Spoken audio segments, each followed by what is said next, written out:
Hey guys, Ladell is Grimion back here with another video, and I'm going to be answering a question from Cora. So without delay, let's get right into it.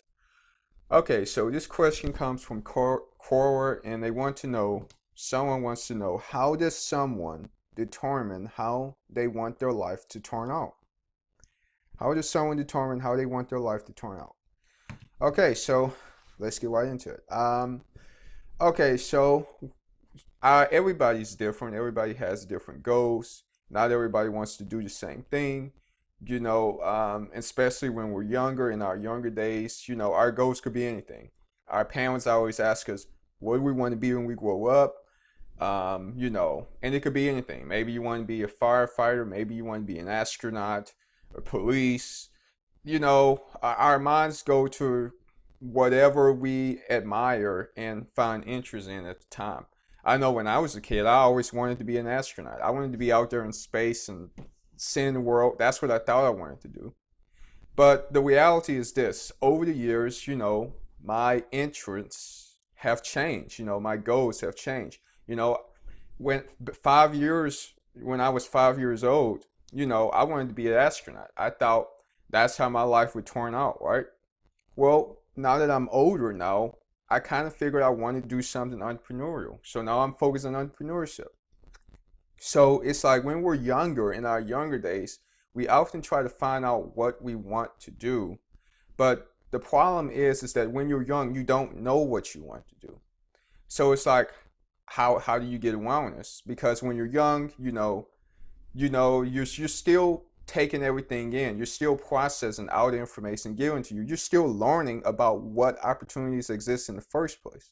So you don't know everything to begin with. You don't know what life is really like because you haven't lived life. So we end up, focusing on dreams, and dreams are not necessarily reality. The probability of me being an astronaut, I mean, it's not zero. If I really wanted to do that and pursue that, I could. But the probability of me doing something like that is pretty low, I would say.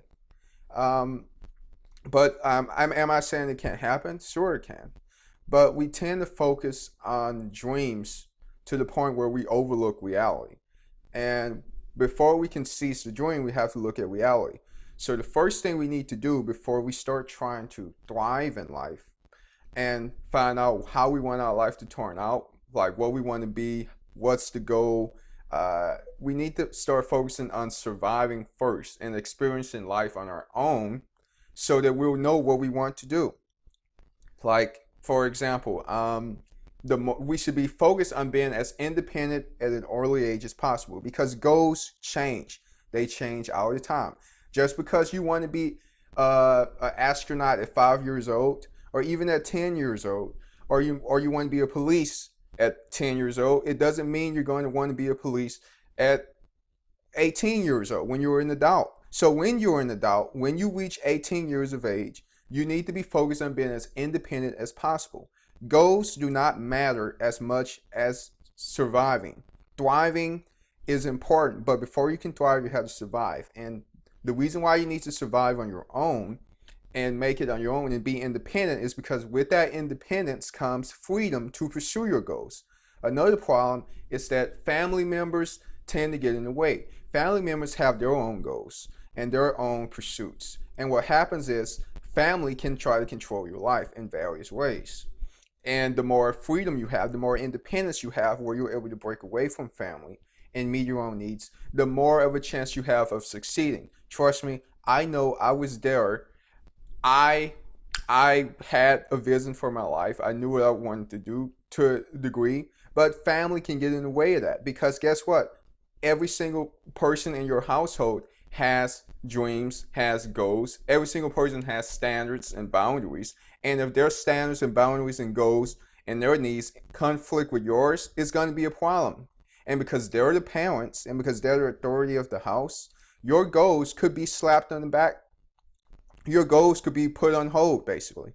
So to avoid that, we need to be as independent as possible because with that independence comes freedom. And with that freedom, we can pursue whatever we want to make sure our life turns out the way we want it to, right?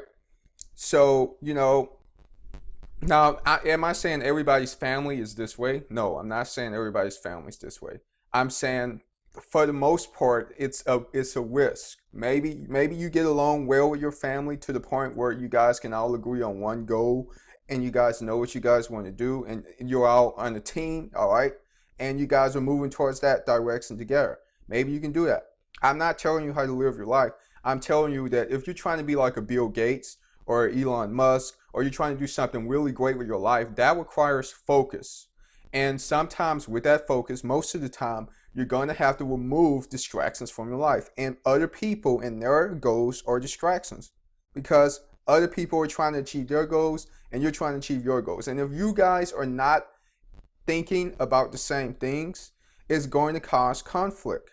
All right, because everybody has goals, and if their goals um, don't don't match yours, there's going to be conflict.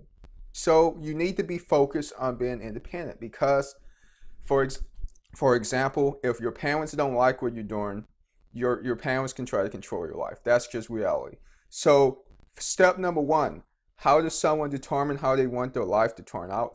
Become as independent as possible. Because if you're not independent, somebody else is controlling your life. What you eat, um, what you watch. They have their own standards and their own boundaries, and you have to obey those standards or boundaries, or you get kicked out of the house. It's like when you get your own house, and this is what I mean. Becoming independent, get your own house, get your own car. All right, get your own money, get your own job, for example. Whether that's working at Walmart or even starting a business. If you can't start a business, just start working for someone else. Just get as independent as possible.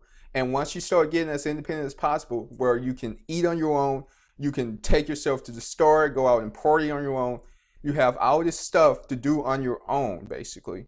Then you can better decide what direction in life you want to go without interference from other people. And then you can find other people in your life who are going in the same direction and build teams and build companies, blah, blah, blah. But if you try to stick with family all the time, you risk the possibility of being, a 30-year-old guy, on his mom's couch or in his mom's basement, eating, I don't know, popcorn, chips, and not really knowing what he wants to do with his life because he keeps changing directions. He goes from one dream to the next dream, and they don't really go anywhere because their goals keep changing over and over and over and over. Whereas if they would just commit to something and just be a little bit more independent in life, just start. It doesn't have to be the ideal, but start living life on your own, then you will be farther ahead than you were because the things you think you want may not be what you want. So to avoid that mistake, you need to be as independent as early as possible.